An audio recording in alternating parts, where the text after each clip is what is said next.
Le 8-9, elle nous rejoint pour nous livrer ses bons conseils. Elle est avocate, elle a le sourire et c'est vraiment un réel plaisir. Regardez, on a deux soleils. On a un soleil rouge, Émilie de Kegel, et puis un soleil rose. C'est Yasmine Lamis qui est là. Yasmine, bonjour, bienvenue. Ah, bonjour Émilie. On parle vacances encore forcément cette saison avec assurance pour le voyage en avion et via les tours opérateurs. Absolument Sarah. Donc la semaine passée on a parlé assurance voiture. Et bon, vu que c'est la période des vacances, certains d'entre vous vont peut-être prendre leur voiture ou partir en avion ce week-end. Donc on recommence un petit peu à parler assurance pour cette chronique. Alors la première chose, c'est des préliminaires. Il faut savoir qu'il y a différents types d'assurances qui sont prises. Donc soit une assurance pour toute l'année, soit une assurance pour un voyage. Alors il existe souvent des limites, des plafonds de remboursement, c'est-à-dire qu'on n'a pas toujours droit à tous les remboursements. Il y a souvent des franchises aussi qui sont impliquées. Alors ici, je vais vous parler des assurances voyage. Alors assurance voyage, qu'est-ce que c'est comme produit? Donc il y a bien souvent l'assurance voyage, c'est assurance annulation. Oui. C'est l'assurance que la plupart des gens connaissent.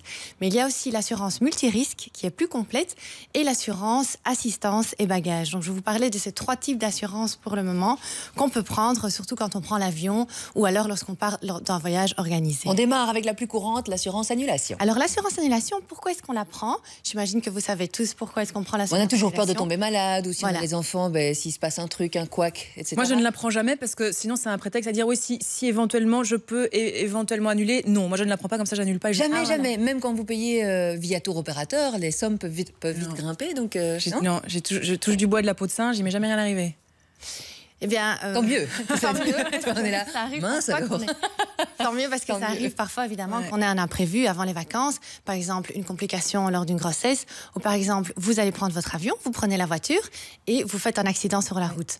Alors là, votre avion est retardé. Là, si vous n'avez pas pris d'assurance annulation, c'est un problème parce que votre réservation, etc., part à l'eau. Donc, vous vous rendez compte, Émilie? Non, mais là, je suis en train de récupérer l'argent investi parce que parfois, il se peut qu'il arrive quelque chose de votre faute, mais parfois, ce n'est pas de votre faute. Donc là, l'assurance annulation est toujours intéressante et souvent, c'est la première assurance qu'on propose de prendre quand on part en voyage. Alors, le deuxième type d'assurance, c'est l'assurance assistance et l'assurance bagage. Alors, l'assurance assistance, ça concerne surtout les frais médicaux. Donc, par exemple, il vous arrive un imprévu pendant les vacances, vous glissez au bord de la piscine, vous mangez une glace et votre système digestif fait des siennes. Donc là, évidemment, pendant les vacances, c'est intéressant d'avoir une grosse couverture. Ça prévoit souvent des grosses couvertures et parfois sans franchise de frais qui peuvent être les frais médicaux. La mutuelle ne suffit pas? La mutuelle ne suffit pas toujours. Donc c'est toujours bien, comme ça je viendrai dans la deuxième partie, c'est toujours bien d'abord de vérifier dans ce qu'on a déjà. Mais bien souvent, la mutuelle ne suffit pas, donc c'est toujours bien d'avoir un petit complément. Bien souvent, l'assurance assistance est prévue dans la compagnie, l'agence de voyage qui prévoit le voyage en général, prévoit cette assurance, c'est toujours bien de vérifier. Et alors ici, il y a aussi cette assistance bagage. Donc par exemple, vos bagages sont perdus ou abîmés quand vous prenez l'avion ou quand vous partez en vacances. Alors ici, c'est aussi intéressant. Vous avez plein de types de couvertures qui ne sont pas toujours évidemment reprises dans la mutuelle, évidemment. Alors par exemple... Mais ça plus ça fait... Ça fait... Revenir cher pour des choses qui ne sont pas arrivées. Donc les compagnies d'assurance maintenant sont très clairs, ils ont des blogs, vous pouvez aller online, vous pouvez calculer online la prime. Donc ça démarre souvent à 20-25 €, donc c'est pas énorme.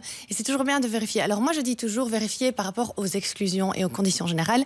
Je sais que les gens, on n'a pas toujours envie on n'a pas toujours envie. Donc ce que je conseille, c'est vérifier au moins une chose, c'est les exclusions qui sont prévues dans les conditions générales, la durée et les personnes. Parce que les exclusions, on s'en rend pas toujours compte, mais il y a beaucoup de restrictions. Donc on s'est dit, ça va, j'ai mon assurance assistance, j'ai mon assurance annulation, c'est bon, je peux partir en vacances. Et puis après, on se rend compte qu'on n'est pas couvert parce que telle ou telle condition n'est pas remplie. Parce que c'est tombé un mardi à 14 h et que pas de bol, on n'est pas couvert le mardi à 14 h, quoi, c'est ça. Un bête exemple, par exemple, l'assistance bagages. Vous perdez vos bagages ou on vous vole vos bagages dans vos voitures. Alors, dans les conditions générales de certaines assurances, il est mis qu'il faut que ce soit une voiture de tourisme, pas un cabriolet, pas un 4x4, pas un mobil-home. Il faut que ce soit mis dans un coffre à l'abri des regards. Il faut que ce soit un vol avec effraction entre 7 et 22 heures. Donc, c'est très à 14 h, on est perdu là. Faites toujours attention. Vérifiez au moins les exclusions si vous n'avez pas le temps ou pas le courage, je sais, de voir toutes les conditions générales. Alors, le troisième type d'assurance qui existe, c'est multirisque. Donc ça, c'est une assurance plus complète qui en fait regroupe l'assurance annulation et l'assurance assistance et bagages. Donc ici, vous avez vraiment de tout. Vous avez les frais médicaux, protection, couverture au niveau des hôpitaux publics et privés, parce que bien souvent, on a la couverture dans les hôpitaux publics, mais pas toujours dans les privés. Donc ça, c'est toujours intéressant de savoir. Oui. Et alors, vous avez tout ce qui est bagages, prolongation du voyage. Par exemple, vous partez en vacances, votre enfant contracte une varicelle. Bon, votre vol, vous ne pouvez pas le prendre parce qu'on interdit votre enfant est malade. Donc, vous devez prolonger vos vacances, reprendre un autre avion. Et là, l'assurance multirisque est toujours intéressante aussi dans ce cas-là. Par exemple, vous partez à la montagne ou vous partez en Nouvelle-Zélande, vous faites l'aventure, un trekking. C'est toujours bien d'avoir une assurance multirisque qui couvre plus de dommages et plus de risques quand vous partez plus loin. Merci Madame l'avocate, on a vos coordonnées si jamais on veut. Parce que c'est vrai que quand on part en vacances, on pense soleil, tongs, le bikini justement, voilà. Comment le choisir, etc. Les assurances, c'est un peu le truc pénible, il faut bien se le dire. Mais quand même. Le faire, ouais. Et il faut le faire, bien évidemment. On va voir justement, dans la deuxième partie, on va continuer à parler des assurances, comment bien décrypter les différentes assurances, on verra ça avec vous. Yasmine, les vacances justement, on reste dans le sujet, forcément, vendredi, première semaine des vacances scolaires. Les vacances, il y a 80 ans. Vous vous rendez compte, elle n'était même pas née, celle qui chante là. En mai, où non, quand même pas.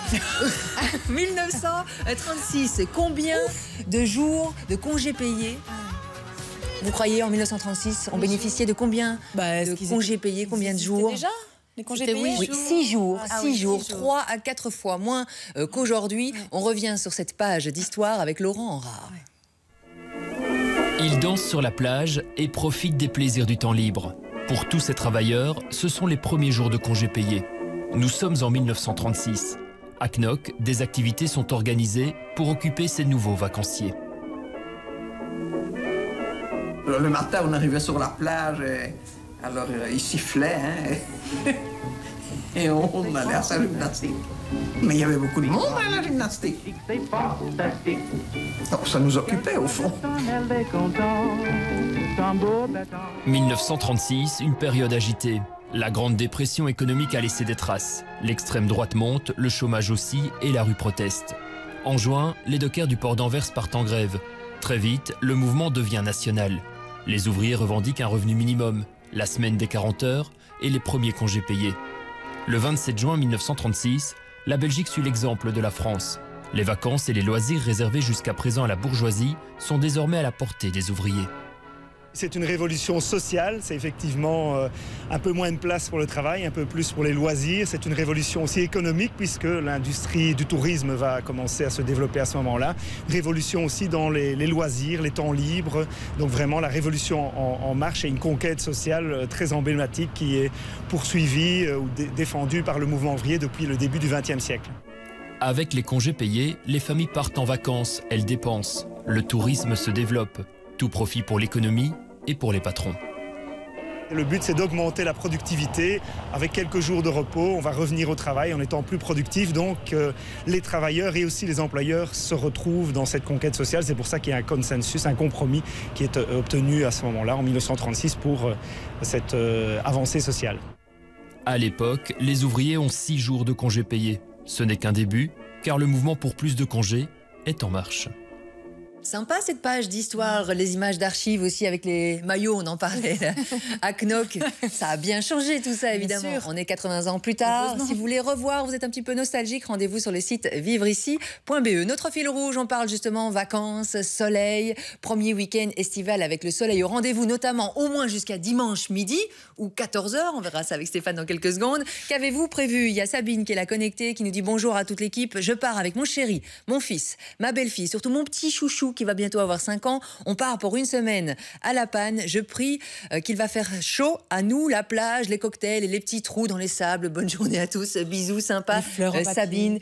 Justement, la météo pour ce week-end et la semaine prochaine. On voit ça tout de suite avec Stéphane Piedboeuf. Mais d'abord, le point Stéphane. Vendredi, première semaine des vacances. On fait le point sur les départs en vacances tout à l'heure. Et le bon conseil, c'est de partir maintenant en vacances, tout de suite, parce que la circulation est fluide partout, sauf sur le 17 entre Gand et Anvers, et Courtrai, pardon, où un accident s'est produit. Les automobilistes perdent une vingtaine de minutes toujours actuellement, mais ailleurs, on perd moins de 5 minutes, par exemple, sur le ring de la capitale. Voilà, c'est là-bas que cet accident s'est produit, donc entre Gand et Courtrai sur le 17. Journée classée rouge pour les départs chez nous en Belgique. On s'attend à beaucoup de monde sur l'autoroute de la mer, le 40 qui relie Bruxelles à Ostende. Sur le ring de Bruxelles, où la circulation risque d'être particulièrement difficile entre Ytre et Grand Bigard, dans les deux sens de circulation, puisque la circulation s'effectue sur 2 voies rétrécies suite au chantier situé à Anderlecht.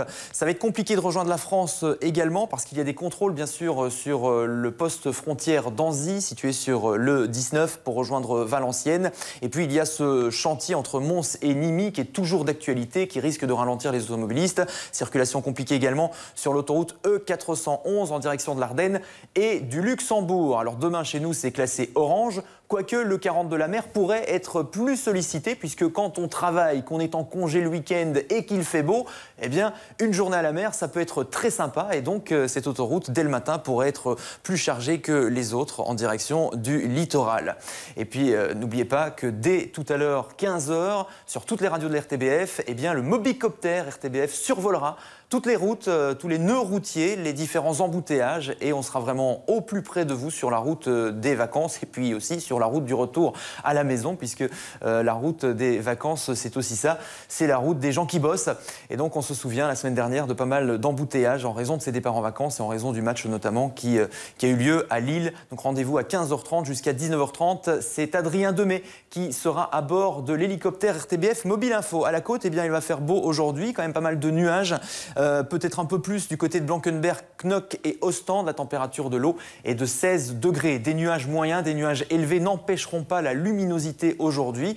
Mais c'est vrai que les éclaircies seront un peu timides à l'image de la journée d'hier, entre 13 et 15 degrés pour ce matin. L'après-midi, eh bien, quelques pluies pourraient arriver, principalement en campine, et ça pourrait également sévir du côté de Elsenborn, à l'extrême est du pays, et peut-être même un petit peu à Saint-Hubert, mais le long de la frontière française, le temps devrait rester sec avec des températures donc jusqu'à 24 degrés pour aujourd'hui, du soleil donc pour ce week-end, des nuages en matinée demain, des nuages moyens et élevés, et puis l'après-midi plus d'éclaircies, un grand soleil pour dimanche avec des températures franchement qui vont décoller jusqu'à 29 degrés, 27 degrés, ça c'est pour Bruxelles au meilleur de la journée, et puis l'après-midi il y a une possibilité de l'arrivée de quelques averses pluvieuses, averses orageuses également en cours de soirée, et puis lundi, quelques petites bruines seront possibles, mais l'ambiance devrait rester lumineuse et le temps sera normalement généralement sec, Sarah, mais la chute des températures est annoncée 21 degrés à Bruxelles. Sec mais plus frais, voilà, on paye toujours quelque part. Merci beaucoup Stéphane, à tout à l'heure. On se retrouve dans 10 minutes. Et Sabine, voilà, semaine à la mer la semaine prochaine, un temps généralement sec, mais prévoyez peut-être le petit polar ou la petite doudoune, ce sera bien nécessaire, surtout s'il y a du vent. Il y a JP qui est là au 3063, on parle justement de ce week-end. Qu'avez-vous prévu? Comment allez-vous profiter du beau temps? Il y a JP qui est là, qui nous dit ce week-end sur mon bateau. Son nom? Oufti, c'est JP au 3063. Oh. On a le sourire, évidemment. Une petite pensée aussi, c'est Phil qui est là sur la page Facebook. Il nous dit une petite pensée pour tous ceux qui sont à l'hosto, qui ne pourront pas profiter des rayons de soleil. Pensez aussi pour tous ceux qui travaillent. À Rita notamment qui est là, connectée sur la page Facebook. C'est vrai que si vous êtes vendeur, par exemple dans des magasins, ce sont les soldes, etc. C'est un peu pénible. Ouais. En ce moment, on est avec vous. Courage, on vous salue. On salue aussi Juan, Oscar et Nora qui nous suivent régulièrement. Gros bisous. Et puis, par rapport à notre fil rouge, il y a Pierre-Yves qui est là, qui nous dit ce week-end, j'organise Hunger Race. Hunger Race, c'est pas Hunger Game, mais c'est presque ça à mon avis. Hunger Race à Bouillon, un événement sportif et solidaire. Départ samedi 9h à Roche-Haut. Dès 11h, animation au pied du château de Bouillon. Et dès 15h, village des saveurs et animation à Roche-Haut toujours. Et regardez, il nous a posté, oui, il fait un peu sa pub, c'est normal. Il va faire beau, il est content. Il est bien content, Pierre-Yves. Rendez-vous sur la page Facebook, le 6-8 RTBF. N'hésitez pas, je ne vais pas pouvoir tous les citer à l'antenne, mais comme ça sert à ça aussi. On est tous ensemble, on partage nos bons plans. Vous organisez un événement, hop, hop, hop, connexion, le 6-8 RTBF. On marque une pause et puis elles sont là, toutes estivales, toutes mimi. On a d'un côté Milly de Kegel avec ses cerises en boucle d'oreille, juste magnifique. Yasmine Lamis aussi, les conseils par rapport aux assurances si on part en avion ou via un tour opérateur. A tout de suite, il est 6h51.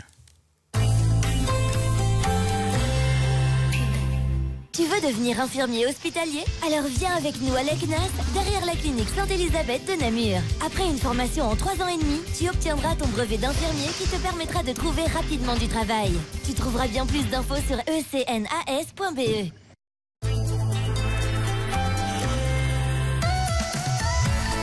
6h, 8h, le 6-8.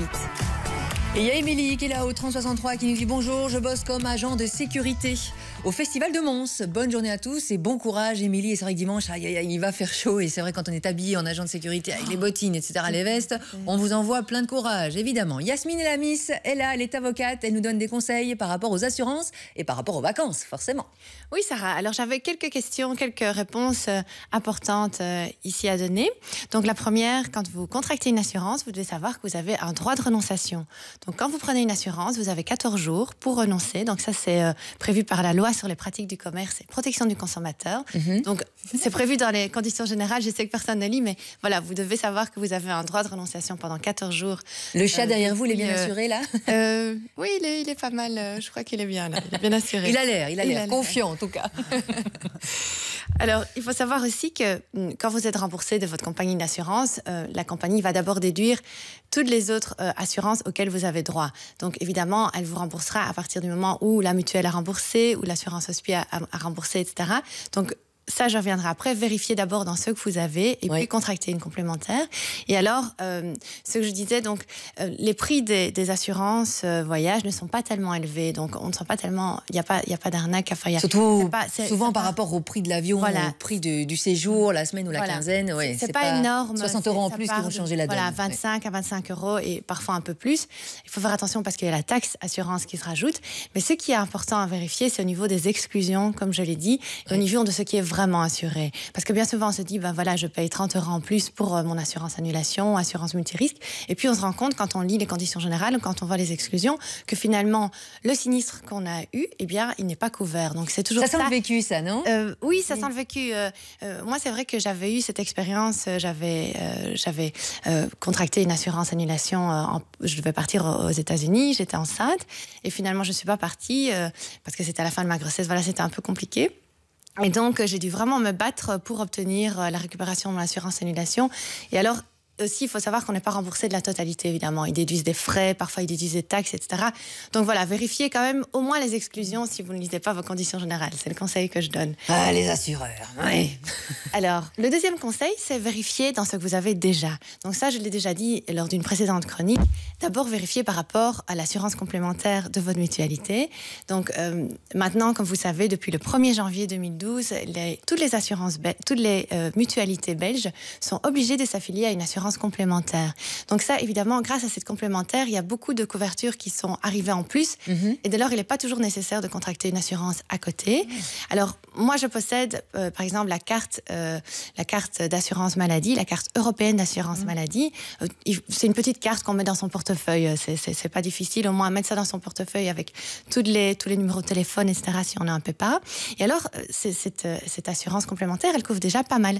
Donc, si vous partez en voyage en Europe, eh bien, vous avez premier secours, première assistance, frais médicaux, parfois remboursés à 100%. Rapatriement parfois. Rapatriement parfois aussi. Et aussi, vous avez parfois des frais de séjour supplémentaires. Alors, évidemment, c'est toujours bien de téléphoner, juste passer un coup de fil à votre mutualité qui vous dira exactement les couvertures parce que ce n'est pas toujours couvert, c'est les frais de séjour ou si votre enfant prend des cours, les cours en plus, etc. Ça, c'est pas toujours couvert. Donc, c'est bien de toujours vérifier ce que vos enfants aussi, ce que vous et vos enfants bénéficient comme couverture. En conclusion, Yasmine, en une minute. Alors, en conclusion, les conseils, c'est vérifier dans les conditions générales au moins les exclusions et la durée de votre couverture. Donc ça, c'est important. Vérifier donc ce que vous avez finalement comme couverture. Donc, je sais qu'on ne lit pas toujours les conditions générales, on ne les lit jamais même, mais au moins vérifiez ça. Et alors, n'hésitez pas à contacter votre courtier ou votre assureur. Il est là pour ça, c'est vrai. Il est là pour ça et honnêtement... On le paye suffisamment cher, je trouve. Il répond sans problème à vos questions. Oui, voilà. Il a intérêt à nous répondre, moi, je vous le dis. Séquence bêtisier, merci beaucoup Yasmine. Le bêtisier du jour avec Jonathan Bradfer. Vous connaissez certainement le 15 minutes sur la 2 à partir de 19h, tous les jours de la semaine. Jonathan Bradfer entouré par ces drôles de dames. On regarde.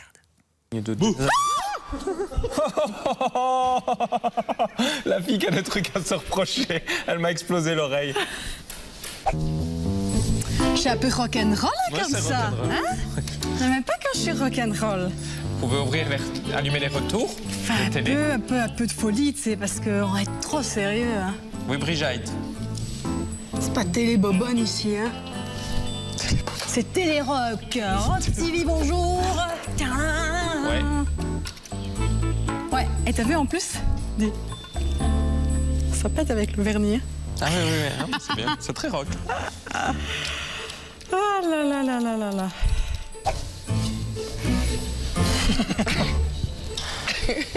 Ou alors toi tu restes en bas et moi Oui, tout en haut. Et moi je suis comme ça, je suis admirative. Comme ça c'est l'homme un peu qui domine la situation. Oui. C'est à vous Delphine. Oui. Allez, Passepartout remonte. Je pleure. Et pourquoi ils nous font pas ça en direct à l'antenne? On les adore. Et Delphine Simon, on l'adore aussi. Elle fait partie de l'équipe du 6-8. Rendez-vous jeudi prochain. Elle va nous proposer des activités pour occuper nos petits bouts. Notre fil rouge, comment allez-vous profiter du beau temps ce week-end? Annoncé, pourvu que ça dure, pourvu que ça se vérifie surtout.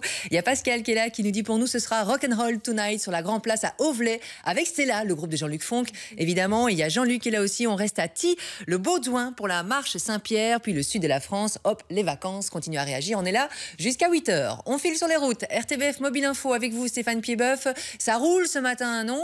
On va faire un point sur les départs en vacances. C'est vendredi. Et oui, les départs en vacances, c'est classé rouge, mais pour l'instant, c'est ouvert. Hein. Même sur le 17 où il y avait un accident, la circulation devient fluide puisque la voie est libre là-bas sur le 17 et sur le ring de la capitale. Ça commence à légèrement ralentir à l'approche de la zone de chantier située en Anderlecht. Et puis quelques légers ralentissements pour partir vers la mer, mais pas